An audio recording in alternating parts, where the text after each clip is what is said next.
आज माझ्या मुलीचा, माझ्या लाडक्या इंद्रायणीचा वाढदिवस आहे.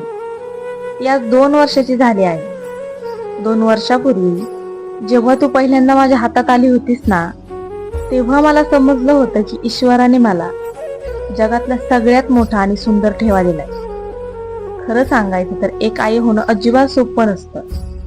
रात्र रात्र जागणं, तिची काळजी घेणं आणि ती रडली की आपलं मन सुन्न होणं.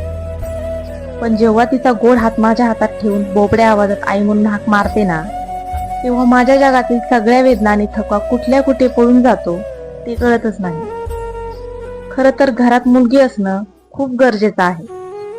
कारण जर तुमच्या घरात मुलगी असेल ना, तर त्या घराचं संपूर्ण वातावरण खूप सुंदर आणि आनंदी असतं. मुलगी म्हणजे घराची लक्ष्मी असते. आज माझी गोड परी 2 वर्षाची झाली. देवाकडे माझी एकच प्रार्थना आहे, माझी लाडकी इंद्रायणी अशीच नेहमी हसतमुख राहो, आयुष्यात खूप खूप मोठी हो. तुझं छोटंच हसू पाहण्यासाठी मी माझा प्रत्येक जन्म तुझ्यासाठीच घेईन. Happy birthday Indrayani.